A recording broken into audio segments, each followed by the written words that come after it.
ओम नंदा भगवती नाम या भविष्यति नंदजा स्तुता सा पूजिता भक्त्या वशीकुर्यात् जगत्त्रयम्। श्री देवी सप्तशती में कहा गया है कि वैवस्वत मनवंतर में भगवती जगदम्बा, जो कि नंद गोपाल से नंदा नाम से उत्पन्न होगी, वो देवी की जो पूर्ण श्रद्धा पूर्वक स्तुति और पूजा करेगा, वो इस तीनों लोकों के उपासकों को अपने अधीन कर लेगा। हरे कृष्णा। इस शारदीय नवरात्रि के शुभ दिनों की आप सबको शुभकामनाएं। देवी दुर्गा की आराधना के इस पवित्र पर्व में भगवती जगदम्बा की स्तुति और महिमा गान द्वारा उनकी विशेष कृपा प्राप्त की जाती है। वर्ष में आने वाली नवरात्रि में ये सबसे महत्वपूर्ण और मुख्य मानी जाती है। हमें इस भौतिक संसार से मुक्त होने के लिए भी देवी दुर्गा के दिव्य आशीर्वाद और मार्गदर्शन की आवश्यकता पड़ती है। देवी दुर्गा और कोई नहीं अपितु भगवान श्री कृष्ण की बहिरंगा शक्ति है और हमें भगवान श्री कृष्ण की सेवा में संलग्न करने में सहायता करती है। जी हाँ, अप्रत्यक्ष रूप से। तो चलिए इन शुभ 9 दिनों में हम पूरी श्रद्धा और ध्यान पूर्वक देवी दुर्गा के 9 विविध रूपों की दिव्य कथाएं सुनते हैं, उनसे अमोघ आशीर्वाद प्राप्त करते हैं। नवरात्रि में माँ दुर्गा के 9 स्वरूपों की पूजा की जाती है और देवी के इन सभी 9 रूपों का वर्णन श्री सप्तशती के अंतर्गत देवी स्तोत्र में इस प्रकार आता है।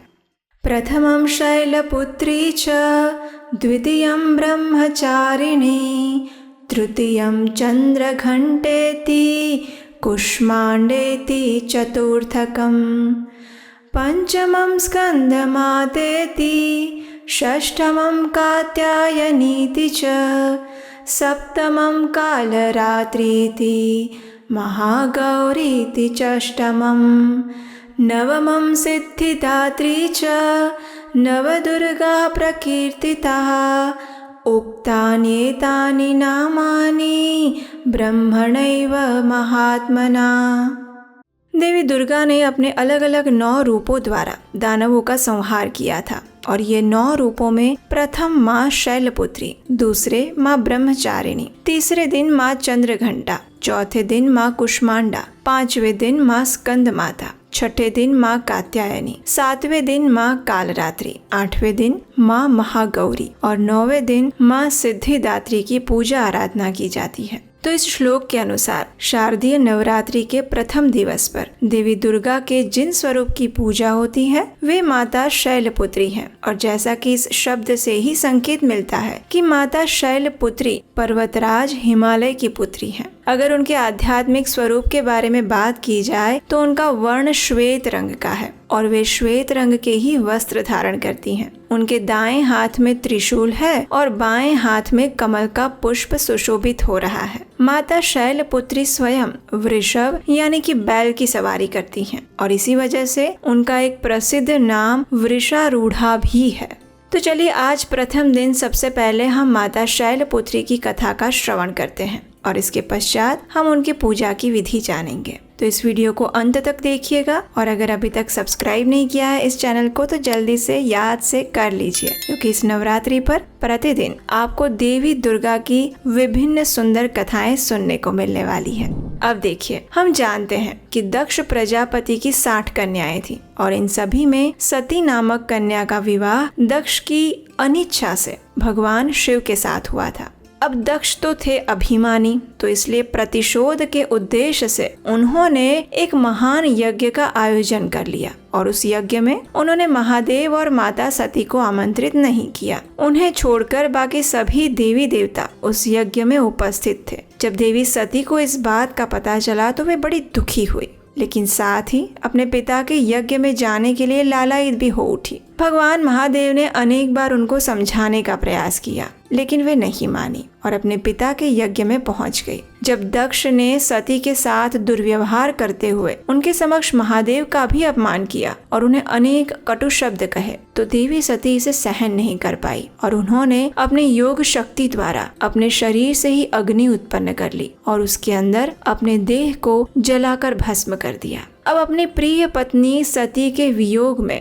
भगवान महादेव भी वैराग्य धारण कर लेते हैं और घोर तपस्या में लीन हो जाते हैं। दूसरी ओर दक्ष प्रजापति की एक और कन्या थी और उसका नाम था स्वधा। उसका विवाह पितरों के साथ हुआ था और इन पितरों की 3 मानसी पुत्रियां थी, मैना, धन्या और कलावती। अब एक समय क्या हुआ कि ये तीनों कन्याएं भगवान विष्णु का दर्शन करने के लिए श्वेत द्वीप में आ पहुंची थी और उसी समय 4 कुमार भी वहां आ गए। इन सभी सिद्ध गणों को देखकर वहां पर उपस्थित सभी लोगों ने उठकर उनका सत्कार किया, लेकिन पितरों की ये 3 कन्याएं अपने स्थान पर ही बैठी रही। उन्होंने 4 कुमारों को देखकर भी अनदेखा कर दिया और ये देखकर चारों कुमार उन पर क्रोधित हो गए। उन तीनों को स्वर्ग से दूर होकर नर स्त्री बनने का श्राप दे दिया। अब इस श्राप के विषय में सुनकर वो तीनों कन्याएं भयभीत हो गई। वे 4 कुमारों के चरणों में गिरकर क्षमा याचना करने लगी और तब 4 कुमारों ने इन तीनों कन्याओं पर दया दिखाते हुए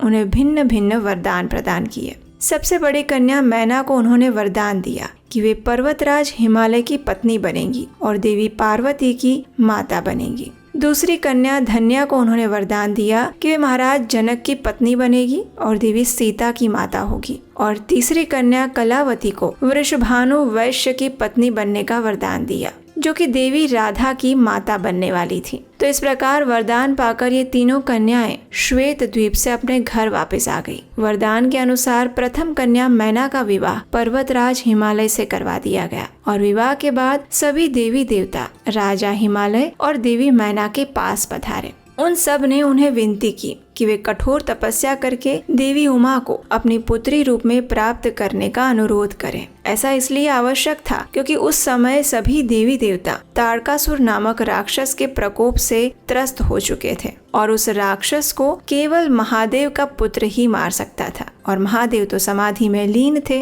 और देवी सती के आत्मदाह के बाद ये कार्य अधूरा रह गया था। इसलिए अब इस कार्य को पूरा करने के लिए देवी सती को पार्वती के रूप में अपना अगला जन्म लेना था। अब देवताओं की आज्ञा को मानकर राजा हिमालय और उनकी पत्नी ने कठोर तपस्या की। देवी मैना सदा ब्राह्मणों को दान देती और बड़े ही भक्ति भाव से देवी उमा की उपासना करने लगी। पवित्र गंगा नदी के किनारे देवी उमा की मिट्टी की मूर्ति बनाकर देवी मैना उसे नाना प्रकार के भोग अर्पण करने लगी। कठोर व्रत का पालन करते हुए वे निराहार रहने लगी और कभी कभी तो सिर्फ जल पर निर्भर रहती। एक समय तो उन्होंने मात्र वायु पर ही अपना जीवन यापन किया और इस प्रकार कठोर तपस्या करते हुए उन्हें 27 वर्ष बीत गए। इतने लंबे समय तक तपस्या करने के बाद जगदम्बा देवी मैना के सामने प्रकट हुई। उन्हें दर्शन देकर वरदान मांगने के लिए कहा और तब देवी मैना ने उनसे आग्रह किया कि वे स्वयं उनकी पुत्री के रूप में अवतरित हों। देवी उमा ने उन्हें ये वरदान दिया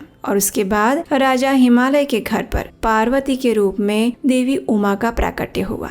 हिमालय पर्वतों के राजा थे और पर्वत को शैल भी कहते हैं, इसलिए पार्वती का एक नाम शैलपुत्री भी पड़ा। उनका एक अन्य नाम हेमवती भी है। तो ये थी माता शैलपुत्री की संक्षिप्त कथा। नवरात्रि के प्रथम दिन देवी शैलपुत्री की अत्यंत श्रद्धा और निष्ठा पूर्वक पूजा आराधना करने से वे अत्यंत प्रसन्न होती हैं। उनकी पूजा करने के लिए सबसे पहले सुबह ब्रह्म मुहूर्त में उठना चाहिए। स्नान आदि से निवृत्त होकर उनके पूजा स्थल को स्वच्छ करना चाहिए। उसके बाद विधि पूर्वक कलश स्थापना करके माता शैलपुत्री की अगर प्रतिमा है तो उसको पंचामृत से स्नान करवा के वस्त्र अर्पित करने चाहिए। अगर प्रतिमा नहीं है तो उनका चित्र अर्पण कर सकते हैं। उनके चित्र को भी कुमकुम, अक्षत इत्यादि अर्पित करना चाहिए। और जैसा कि हमने बताया, माता शैलपुत्री का रंग श्वेत है, इसलिए उन्हें सफेद रंग के पुष्प अर्पित करना उत्तम माना गया है। इसी प्रकार उन्हें सफेद रंग के मिष्ठान भी अर्पित करने चाहिए, जैसे कि खीर, चावल इत्यादि। इसके उपरांत आप उन्हें अन्य स्वादिष्ट व्यंजन बनाकर भी भोग लगा सकते हैं। आज के दिन माता शैलपुत्री के मंत्र का इस प्रकार जप करना चाहिए। वंदे वांछित लाभाय चंद्रार्धकृतशेखरां वृषारूढ़ा शैलधरा शैलपुत्री यशस्विनीं। तो चलिए नवरात्रि के इस परम पावन 9 दिनों में माँ भगवती की पूर्ण श्रद्धा भाव से आराधना करते हैं। और अगर आपको ये कथा अच्छी लगी है तो आप इसे लाइक कीजिए और अपने मित्रों को भी शेयर कर दीजिए। और अंत में आज के प्रथम नवरात्रि के दिन आप सभी को शुभ शारदीय नवरात्रि की शुभकामनाएं। और हम आपसे मिलेंगे बहुत जल्द कल दूसरी कथा लेकर। हरे कृष्णा।